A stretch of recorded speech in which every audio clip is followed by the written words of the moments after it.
Welcome to Amici, news and insights from the New York State Unified Court System. I'm John Carr. Today's Diversity Dialogue segment is a story of survival, resilience, and generational trauma. It's a story of Holocaust survivors from Poland who met in a displaced persons camp after World War II, found a way to emigrate to America, build a successful business, and raise two daughters who carry their memories and, to some extent, their trauma. Joan Levenson, Principal Law Clerk to the Honorable Deborah Kaplan and Counsel to the New York State Judicial Committee on Elder Justice, has been a member of the court family since 1988. Today we're going to ask Joan to share stories and memories and perceptions that can be difficult to talk about. Joan, thank you for coming on the program. I know parts of this interview may be painful, but I also know we both agree that there are experiences, both yours and your parents, that must be understood and must not be allowed to fade into the mist of the passing time. The adage about those who are ignorant of history being condemned to repeat it is sadly true. So let's dive in. You told me offline that your parents were Jewish, and as children and teenagers living in occupied Poland at a time when Jews were targeted for extermination in the name of racial purity. What were their names? Where did they grow up? Well, their names were Meyer and Ida Greenberg. My father also went by Marek in Polish or Mark in English. My father grew up in a shtetl, a very small Jewish village called Stopnica. I looked at it, I recently looked it up online, and in fact, there are pictures from, pre-World War II, and it looks like, I guess, what you might imagine a small European village, pre-World War II might look like. It reminds me sort of if you've seen the movie Fiddler on the Roof, Anatevka. It looks like that kind of a town, a very rustic, quaint little place. There were probably, I think, less than 5,000 Jews that lived there. I think about 4,500 Jews.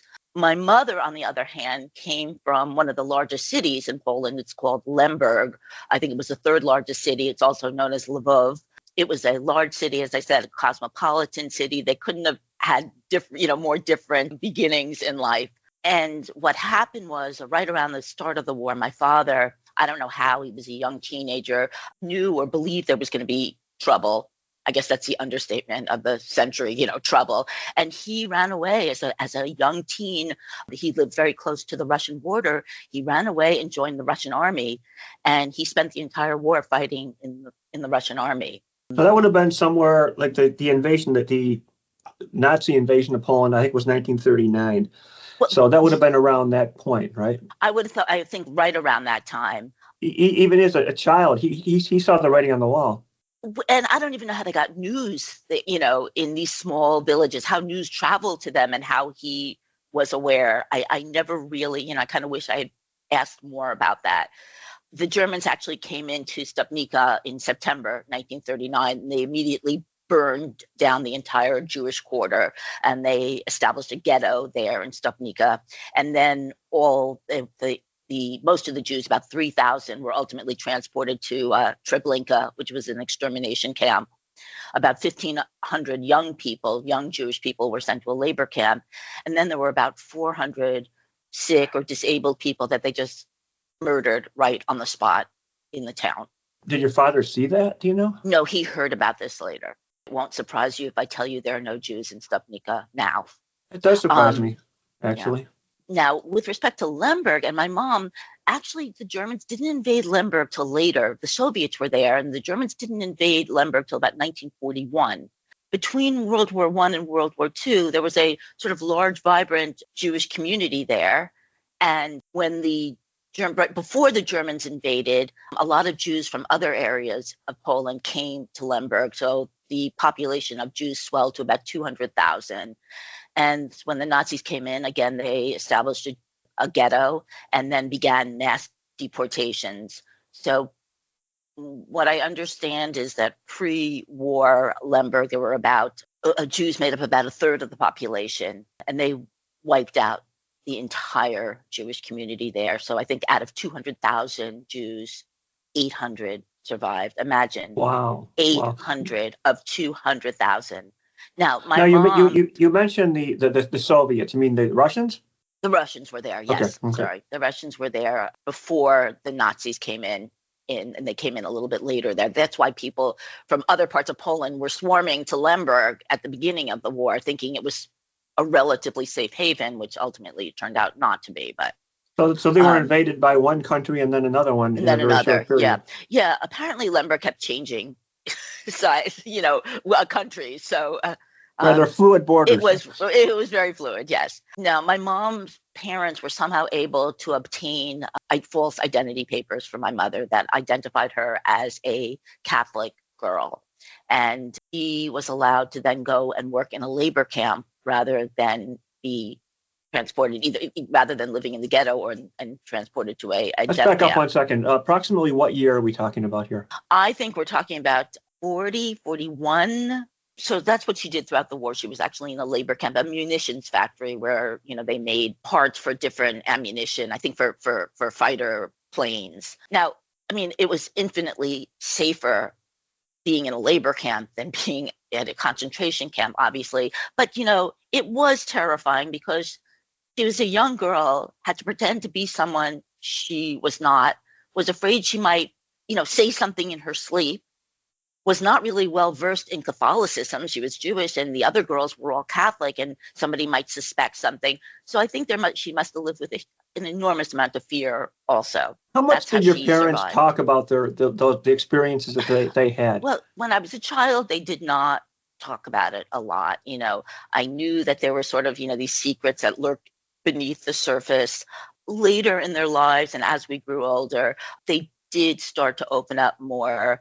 My father came from a large family, and he started to talk about his siblings, and he could never talk about them without crying.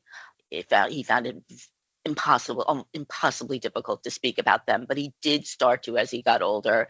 And my mom gave us a little more detail and was able to talk about her experience more. She was an only child, so she only, not only, but she lost her parents, and she had some uncles, at least one uncle that I'm aware of, who also did not survive the war. So she had no family to speak of. So although they didn't talk about what they had gone through much, I knew I was different than all of the other children. I had no grandparents, I had no aunts, no uncles, no cousins. Everybody else had these extended families, and I didn't. And then of course, I knew something was different because my parents were not like the other parents. They, spoke with heavy accents, and they were just very obviously not American. Now, your parents must have had to work awfully hard. They came to this country, they had no connections, little education, they were struggling to learn a new language. How did they survive and how did they succeed? My father decided he was going to become a cabinet maker, and he became very skilled, in fact, at being a cabinet maker. And ultimately, he was able to open his own business. And it was a very successful business. He built, cabinets and different kinds of fixtures for the Army, the Navy. In those days, it was a very popular hot dog restaurant called Needix, and he built all of their stores and some shoe stores. But he worked, John, all the time.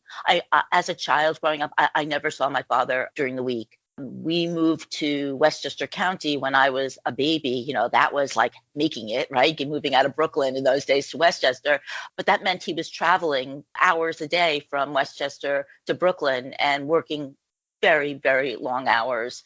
And, on the weekend, he would come home and he would just sort of collapse and, would spend a lot of time in bed. He liked to watch Westerns, actually. And that was his, relaxation. He really never engaged in any sort of leisure activities. And I remember, in fact, that, he didn't even own a pair of sneakers. And when he was teaching me how to ride a bicycle, he was running behind me, wearing his slippers and teaching me how to ride. But I think that part of the reason that he worked so hard is, yes, they wanted to succeed. They had no one to help them, no one to really support them besides, the organizations that helped out a little bit at the beginning.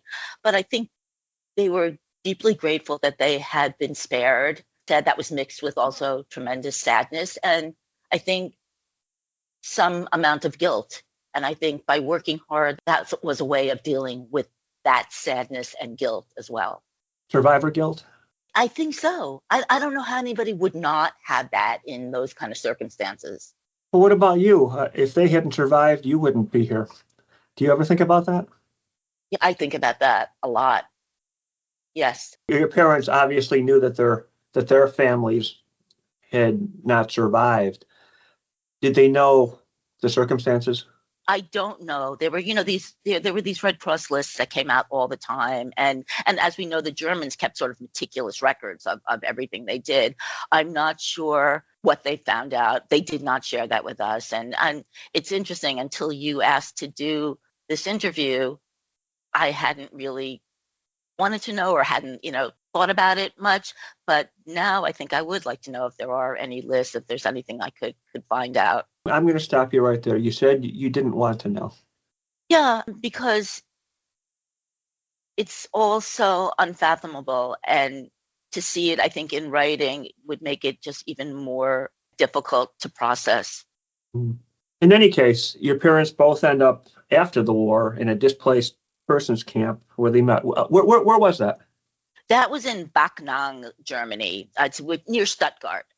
And it probably was like a repurposed military barrack. These were not fancy, the DP camps were not fancy places, but it provided sort of basic shelter, food, gave them medical care. It gave, they provided vocational training, cultural activities. And in fact, my parents were both originally going to go to Israel, where a lot of displaced persons went, and they were taking Hebrew lessons. And I think that's where they met in a Hebrew class where they first met.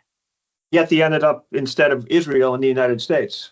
What happened is that they had another friend whom they also met at the DP camp, who had somebody in the United States who was, well off and able to sponsor them, and sponsored all three of them. My mother and father got married in the DP camp in, I think, about 1947.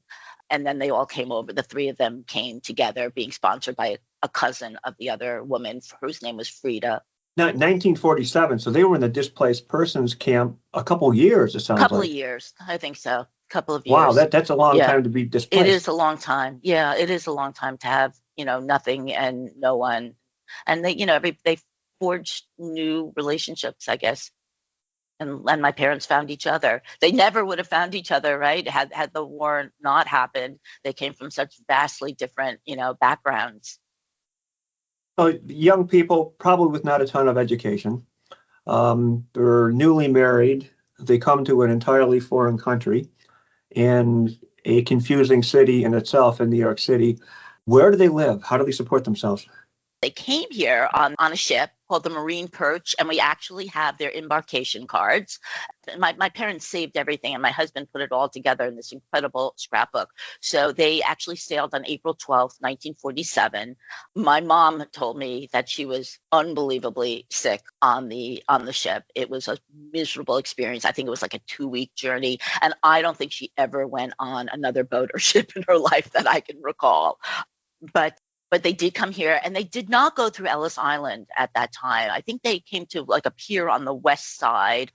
They had a lot of help when they first got here. They were given shelter. They had a 1-room apartment in Brooklyn. There was a bathroom down the hall, not in the apartment, but they received financial assistance from the UJA, HIAS, which is the Hebrew Immigration Aid Society. These are both still in existence and still do incredible work. And the American Joint Distribution Committee also does a lot of good work. And my father, they initially told him that they thought he should be a baker, and they apprenticed him to a baker, but he just didn't like the work. And he took some woodworking classes, and he really liked that. And he became a cabinet maker. They both went to school in the evening. They got their evening elementary school diplomas. We have their diplomas, which made them eligible to continue if they wanted to go to evening high school. But I don't know. I know that my father didn't. My mother might have started going, and I wish I'd asked these questions. The number of questions are sort of limitless, and I wish I had asked more. And if anything, I hope people take from this that asking all the questions while your loved ones are here to answer them, because there's no way to get those answers anymore. Throughout their lives, they've spoke to each other in Yiddish and Polish, but they didn't teach us, sadly, either language because they wanted us to speak English and not have an accent. They feared us having an accent. They feared you having an accent in this country. Why? they were greenhorns, and certainly everybody else looked at them that way. People that come here are completely unfamiliar with life here, the culture, with not, they don't have familiarity with the language, and they really wanted to make sure that we were Americans. Now, their story is, in many regards, your story. Do you think your childhood and adulthood, I suppose, was impacted by your parents' experiences? I read somewhere that second generation survivors sort of may live aspects of their parents' trauma and as if it were their own. I mean, I don't know that that's exactly what I experienced, but I did feel at times my parents, profound sadness, and I felt their fears viscerally. I mean, their loss was palpable. I might not have fully understood the magnitude of all they had lived through and all that had been taken from them. But what I did know was that the worst thing you can imagine happening really can happen, really did happen. I mean, how do you process the fact that the world's Jewish population was decimated, 6 million Jews annihilated in a few year period, and not just Jews. Millions of other people were murdered as well. There were Soviet POWs, Poles, people with disabilities, Romani people, homosexual people, many others. So surely a profound awareness of the Holocaust and its impact informs my worldview, and probably that of my children, albeit to a little bit of a lesser extent. But I'll tell you one story that I thought of recently that maybe sort of illustrates the impact that the Holocaust has over generations. My middle child, when she was about, she was in 4th or 5th grade, had a tutor to help her with reading comprehension. And the tutor calls me one day and she said she was expressing concern that my child was having trouble grasping the main idea of a story that they had read together. So it turns out that the story was about the origin of the Superman character, who apparently first appeared in a comic book in around 1938. And my child asked the tutor, 1938? But wasn't that when the Holocaust, wasn't that during the Holocaust? I mean, she really had a hard time getting past the fact that while the atrocities of the Holocaust were taking place, regular life was continuing. People were creating superheroes and buying comic books. But, all that being said, I just also want to share that my parents passed down to us a deep love of an appreciation for family and really just gratitude for being alive. And I hope that I am passing that down to my children and grandchildren also. Gratitude for being alive. What a beautiful concept. With your parents' background, did they limit or restrict your activities at all? Were they afraid to let you out of the sight or anything like that? Well, that's interesting. You should ask that. And I don't think this is only because they were survivors. I'm sure other parents were this way, but they were extremely overprotective. So I really desperately wanted to be, I remember, I think it was 2nd grade, there were the Girl Scouts, and I think the younger grades are brownies. And all my friends were, joining the brownies, and there was, the troop in my school. And I desperately wanted to be a part of that. My mother wouldn't let me. And I'm pretty sure that's because she had such an aversion. They both had such an aversion to uniforms, and the brownie uniforms were brown, and that was pretty much the same shade of brown as Hitler Youth. And she was adamant that I could not join the Girl Scouts. Oh my! Did your parents' experiences have anything to do with your decision to go to law school? Do you think? Not really, not directly. My father, both of them really just wanted me to have a career so that I could always, take care of myself. But in fact, I didn't go to law school straight out of college. I married very young. I had 2 children. I had a 3rd child while I was in law school. But I did love going to law school. I love learning. I love studying. I love reading. I love analysis. I don't love litigation. That's why I've been in the court system my entire career. I don't like confrontation, but I do love the law. What kind of law were you thinking you would practice when you were at Brooklyn Law? You said you don't like confrontation or litigation. Well, I really, really liked criminal law. I took as many classes as were available. I was on the Brooklyn Law Review, and I wrote my article on a criminal law topic. And in fact, the first 15 years that I worked in Supreme Court Bronx County, it was in a criminal term. So how did you come to work for the courts? So first of all, I had no political connections. I still don't. But what happened was that the editor-in-chief of Brooklyn Law Review had done a clerkship in the court system with Judge Bernie Freed. And then she was accepted to she was going to become a law clerk in the Court of Appeals. So she said, why don't you apply for my job? And I said, okay. I had worked as a summer associate in a large firm, and I was 9 months pregnant at the time. I think in those days, I was the first pregnant summer associate they had ever had. They didn't quite know what to do with me, but they did love me, and it gave me an invitation to come back. And they said, we understand that you have a family. We'll keep your hours, normal 9 to 7. And I'm like, okay, that's just not going to work for me with 3 young children. So I decided, I rejected the offer. I didn't know what I was going to do. She said, apply for this job. And I was really, really fortunate to have been hired by Judge Bernard Freed. He was an outstanding judge, and he taught me so much. He was later appointed to the commercial division in Supreme Court in York County. But when I worked for him, he was in criminal term in Bronx County, handling major criminal cases, some very high profile criminal cases. Now, you've been with the court system, I don't know, 35, 36 years, I guess. 36. 36. Congratulations. Yes. What positions have you held in those years? So first, I was with Judge Freed for a few years. Then I worked for another judge in Bronx County in a felony drug part, Judge Joseph Mazur. And then I worked with Judge Ira Globerman in Bronx for 15 years. We were very, very close. He died a couple of years ago. Still very close with his wife. In fact, we're seeing her this evening. He was in criminal term, but then while I was working for him, he got transferred to a matrimonial part. Now, I knew less than nothing about matrimonial law. But we learned learned a new area of law and ended up doing matrimonial law for many years. Before I went to Judge Kaplan, I was at the Judicial Institute for a couple of years, and that was wonderful, developing all kinds of really interesting programs for judges and non-judicial personnel, and that was a lot of fun. Now, you've had a number of positions, as you mentioned, but I detect a bit of a pattern, at least for the last 13 years, and you seem to be closely associated with Judge Kaplan at every turn. What is your relationship with her, and how has she influenced you? I think we do influence each other a lot. We've worked very closely. I began as her law clerk when she was in a matrimonial part. I became her chief of staff when she was a statewide coordinating judge for family violence cases. I was her law clerk again when she was the administrative judge in Supreme Court New York County civil term. I was special counsel when she was a deputy chief administrative judge for the New York City courts.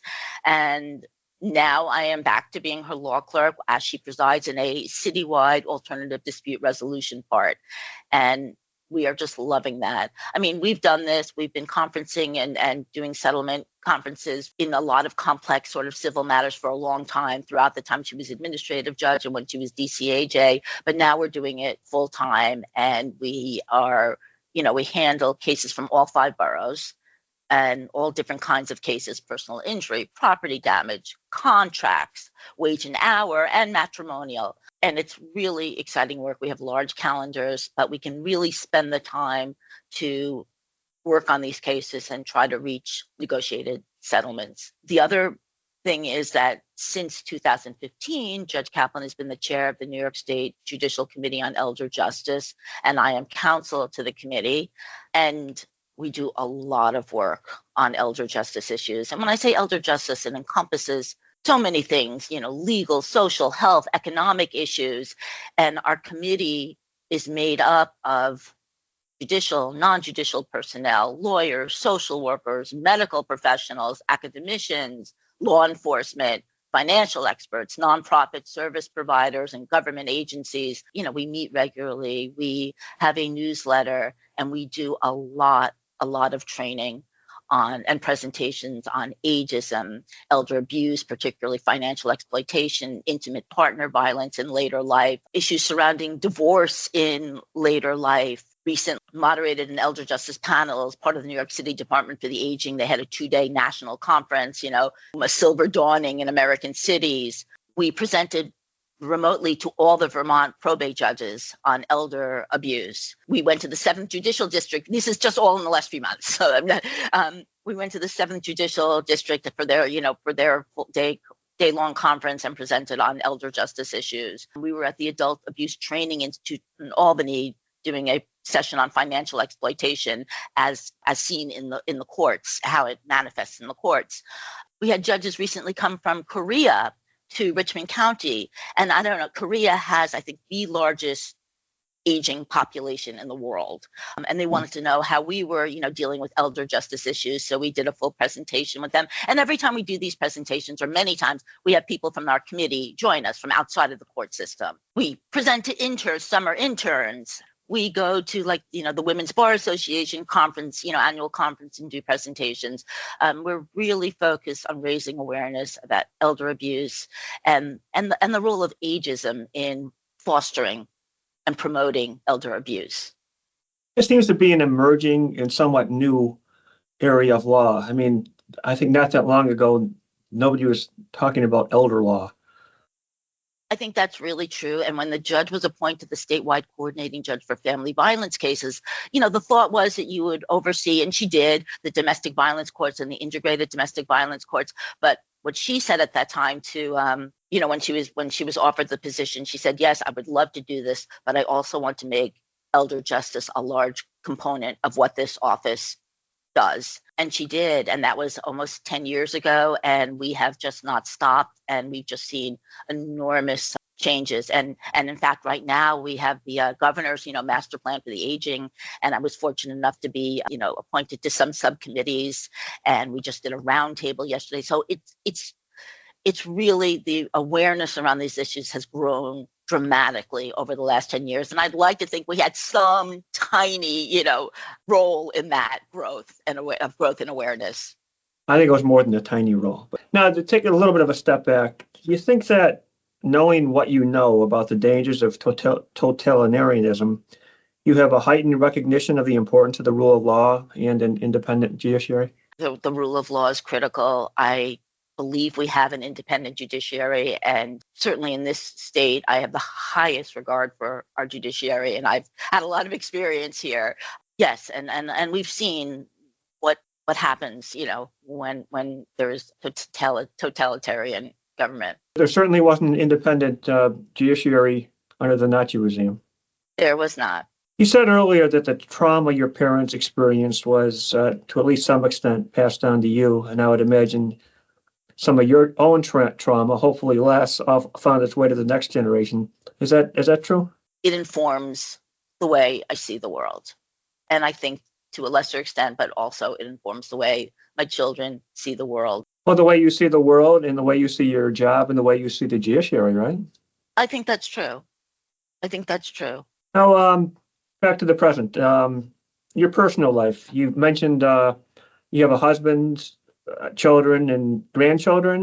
Yes. I met my husband in college. We went to NYU together, and we've been married for a very long time. He's a dentist. He's a volunteer president of a rare disease foundation. He's a certified dog trainer. He's an avid gardener. He has an amazing green thumb, and he's an incredible cook and bread baker. It's really hard living with him because he's so good at so many things.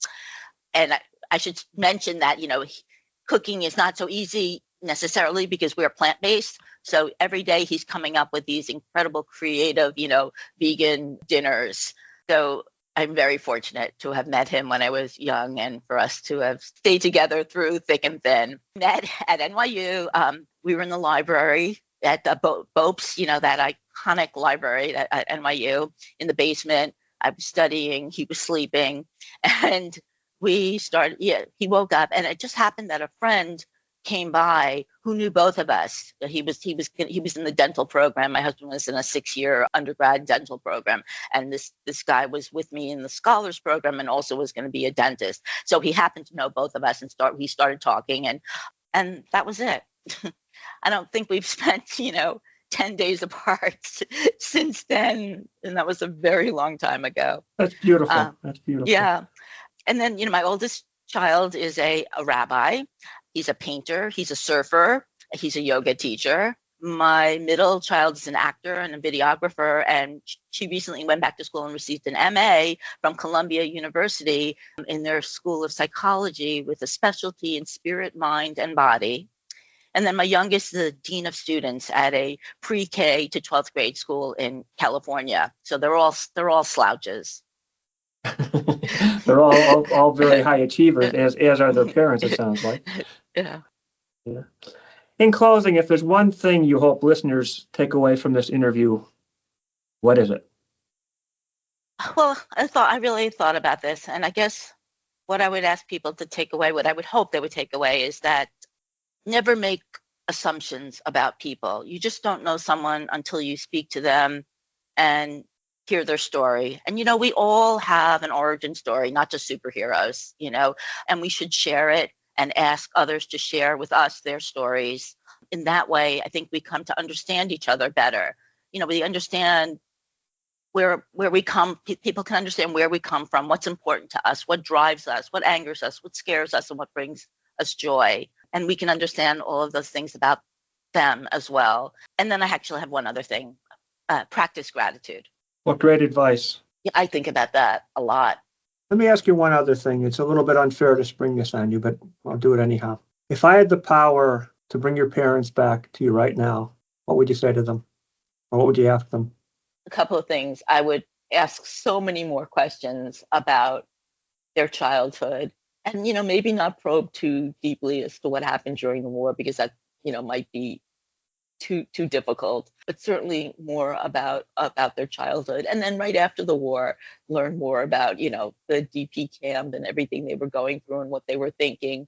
I also, and this has nothing really to do with them having been survivors, but just in their role of grandparents, now that I'm a grandmother, I would say, I'm sorry for not realizing how important they were to my children and how important grandparents are, and what a this relationship that is between a child and grandchild. And if I denied them in any way or didn't give them, even more access, I just wish I had, and I would apologize for that, because they were fabulous grandparents. It was difficult for them being parents, right after the war, but grandparents, it was much easier for them, and they were wonderful. I am abundantly confident that you have absolutely nothing to apologize for, and if your parents are here today, they'd be immensely proud of the person you are, the work you do, the family you've raised. Thanks, John. Joan, thank you for speaking so freely about what I know are painful and difficult memories, and thank you for spending the time with me this morning. Thank you, John. I really appreciate it. And I think, talking about sharing origin stories, these kind of podcasts do exactly that. And I'm very appreciative of you. Thank you.